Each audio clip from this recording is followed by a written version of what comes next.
بسم الله توكلنا على الله. غنبداو درس التحول وغنديروا مقدمه لهذا الدرس. اذا في الطبيعه كاين ثلاثه ديال الانواع ديال الصخور. هناك الصخور الصهاريه، وهي اللي كما قلنا سابقا ناتجه عن تصلب الصهاره، وكنا شفنا فيها نوعين: البركانيه والبلوتونيه. هناك الصخور الرسوبيه، وهي الصخور الناتجة عن تموضع الرواسب في مكان معين وتصلبها. وهناك الصخور المتحولة. بسم الله توكلنا على الله. غنبداو درس التحول، نديرو مقدمة للدرس. اذا في الطبيعه عندنا ثلاثه الانواع ديال الصخور. هناك الصخور الصهاريه الناتجه عن تصلب الصهاره كما شفنا سابقا، واللي شفنا فيها نوعين: الصخور البركانيه والصخور البلوتونيه. هناك الصخور الرسوبيه شفتوها في السنوات الماضيه، ناتجه عن تموضع الرواسب بحال الرمل في مكان وتصلبها وتحولها الى صخور.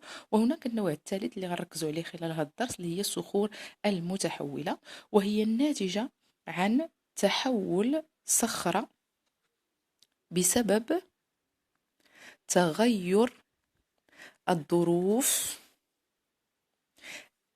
الفيزيائية.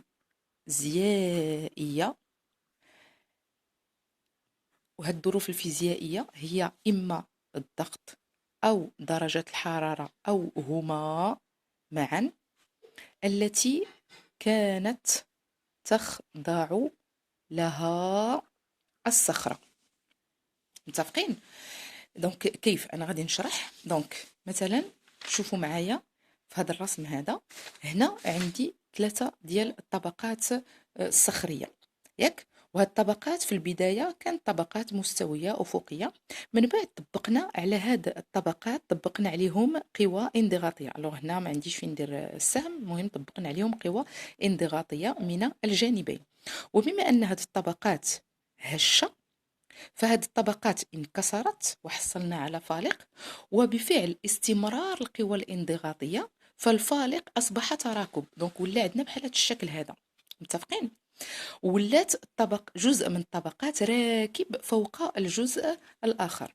دونك هنا ركزوا معايا على هذه الصخره هذه. انا في هذه الطبقه درت واحد الصخره، ها هي، درتها بهذا الشكل هذا. هذه الصخره ملي كانوا الطبقات عاديين، فهذه الصخره كانت في السطح، وبما انها كانت في السطح فهي كانت في ظروف ضغط صغيره ودرجه حراره ضعيفه.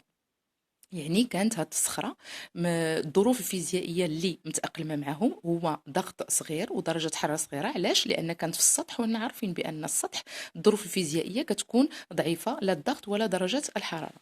ولكن بعد التراكب، ملي ولات هاد الطبقات راكبة فوق هاد الطبقات، هاد الصخرة هادي ولات في العمق، ما بقاتش في السطح، لأن ولاو الطبقات اللي في السطح هما هادو. وبالتالي ولات هاد الصخرة ولات تحت ظروف فيزيائية جديدة، اللي هي ضغط أعلى ودرجة حرارة أعلى. لأن احنا عارفين بأن كلما تعمقنا كل ما الضغط كيتزاد ودرجة الحرارة كتزاد. دونك هاد الصخرة اللي كانت في السطح كانت كان مطبق عليها ضغوط قليله ودرجه حراره قليله، وملي ولات في العمق فولا الضغط مطبق عليها عالي وولات في ظروف درجه حراره عاليه. دونك غاش يوقع لهاد الصخره هذه ملي انتقلات من السطح الى العمق؟ فهي ستتحول. هاد الصخره ستتحول.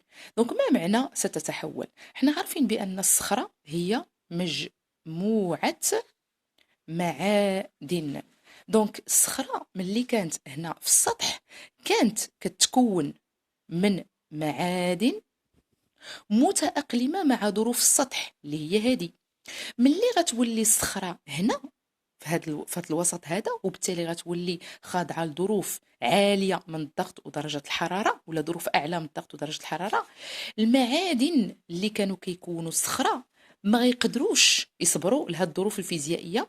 فهاد المعادن اش غيوقع لها؟ ستختفي. متفقين؟ وستعوض بمعادن جديدة أكثر تأقلما مع الظروف الفيزيائية الجديدة.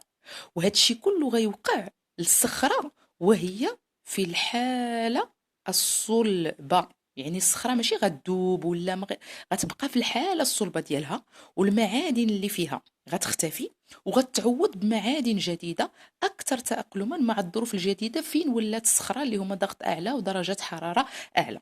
دونك هادشي اللي وقع للصخرة هو ما يسمى بظاهرة التحول. كما قلنا هو ظاهرة تحدث للصخور عندما تنتقل من ظروف فيزيائية إلى ظروف فيزيائية جديدة. هاد الظروف الفيزيائية في هذه الحالة كان ارتفاع الضغط وارتفاع درجة الحرارة.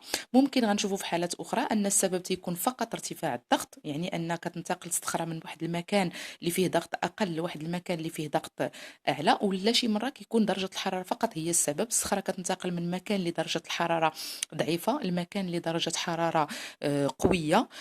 وشي مرة بحال هذا المثال اللي عطيتكم تيكونوا العاملين معا يتدخلان، يعني الصخرة كتنتقل من مكان لدرجة الحرارة والضغط ضعيف إلى مكان لدرجة الحرارة والضغط أقوى.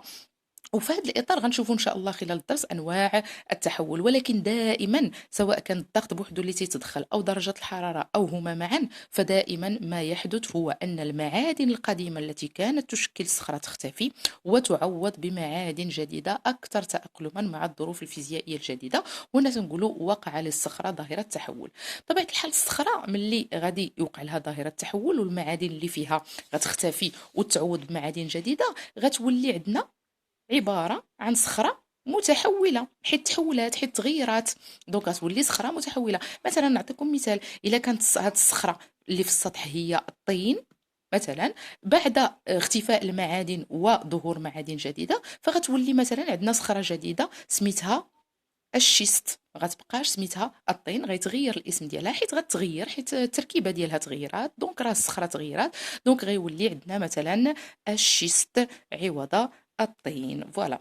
اذا خلال هذا الدرس هذا ان شاء الله غادي نشوفوا كيف تحدث هذه العمليه اللي هي ظاهره التحول، كيفاش كتختفي معادن وتبان معادن والصخره في الحاله الصلبه ديالها. غنشوفوا ايضا انواع التحول.